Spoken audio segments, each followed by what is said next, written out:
section of I-77 has not been widened since the 1990s. And as you know, the growth of Charlotte has just continued. And so we cannot do nothing. Safety is our first priority. So doing nothing is not an option for the department. And the crash rates on this stretch of I-77 are 2.5 times the statewide average. So that is, again, very something we don't want to see continue. And we want to ease the congestion, we want to help alleviate it, and we want those crash rates to come down. Now, that is just one side of a back and forth debate over expanding I-77 between Uptown and the South Carolina state line. The project will have major impacts on commuters and homeowners who live near the interstate. So today will be the first of 2 public meetings about the project. Folks from McCrory Heights plan to be there to speak out against the plans. Joining us this morning, Shauna Bell. She's the vice president of the McCrory Heights Neighborhood Association. Shauna, thanks for taking time. We appreciate it. Thank you for having me. All right. As you know, this is not a new topic for your neighborhood. In fact, over the decades, the neighborhood's been chopped up several times, first by the Brookshire Freeway, then by I-77. And there are older folks there in the neighborhood. They and their families have seen this happen time and time again. Absolutely. We still have people who live in this neighborhood who were first residents of this neighborhood who were impacted with the Brookshire Freeway, like you said, and 77 expansion. And now, once again, this would be like a third generation of the state coming in and wanting to take pieces of the neighborhood in the name of progress for Charlotte. There are a lot of people, a lot of varying opinions on this. This is a historic district, and your neighbors are very, very proud of that. They say it's worth protecting. Yes, I actually am the chair for the Historic District Commission, so I represent McCrory Heights on that commission. And we work tirelessly in order to get that designation in order to save the history. This neighborhood has a lot of history of people who fought for civil rights on a local level and a national level, and we just wanted to protect that at all costs. All right, Shauna, I want to walk through folks through some of the options and some of the renderings. And heads up, the renderings are a lot, but I'm going to try to explain them as we talk about it. So let's take this first one. And what you're going to see, this is the I-77 Brookshire interchange, northwest part of Uptown. McCrory Heights is in that upper right-hand corner. So in this drawing, in this version, the footprint of the interstate and interchange gets a lot larger.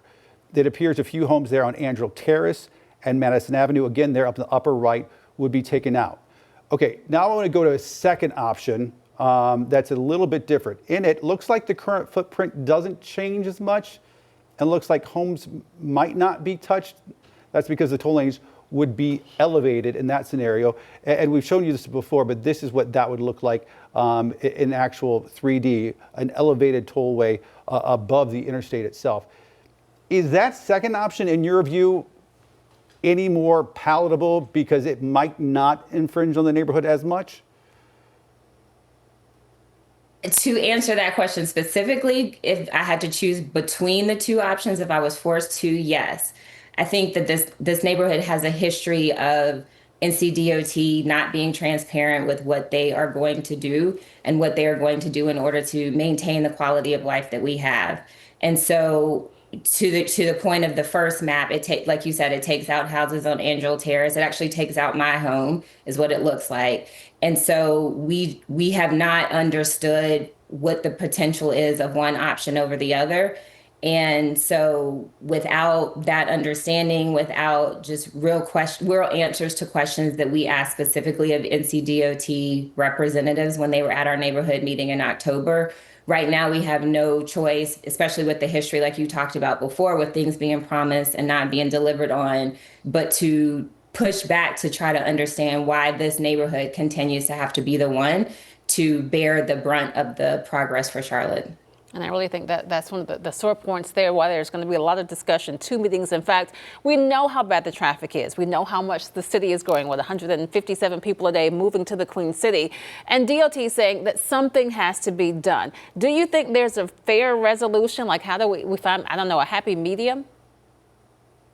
I would hope that there is. I think that we have also looked at research from other cities around the country that show that widening of highways doesn't have the intended effect that DOT is saying that it does. You can look at studies that were done in Oregon and Houston. I mean, you can even look at Atlanta. That's about 7 or 8 lanes of traffic around that 75, 85 combination, and there's always traffic. So we hope that there is a resolution that is beneficial to Charlotte and also to this neighborhood. We just want to be a part of that conversation. And up to this point, we haven't been. So we will be at the meeting tonight to ask those questions, and hopefully we'll be able to get some answers that can help us move forward. I think it's called induced demand maybe, and it's the Right. idea that Yeah. if you add 10 lanes, it's going to be great for a few years, but And then- more people are going to drive Yeah. it. It's going to, you end up back at square one, which is why also unrelated transit, trains, all that other stuff is something that the city talks about on a regular basis.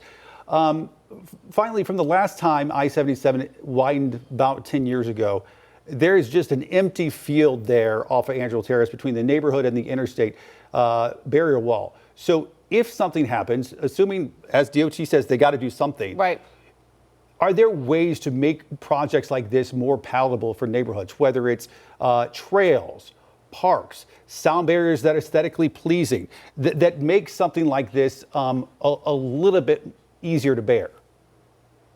Yes, I think that there are absolutely ways and things that can be done in order to diminish the impact on the people who are living here. I mean, you think about the construction that's going to be happening and when that's going to be happening, and we live right here next to the neighborhood. So during that time and then afterwards, I think that there are ways that can work.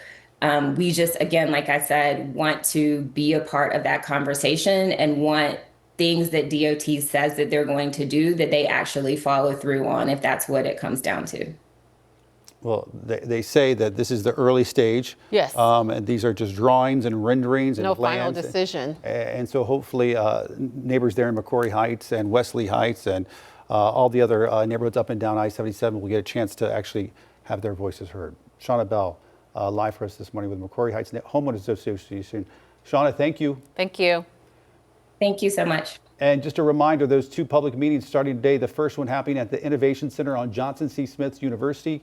That's at the campus there today from 4 until 7. And then if you can't make that meeting, there's another one happening tomorrow at Silver Mount Baptist Church from 4 to 7 as well.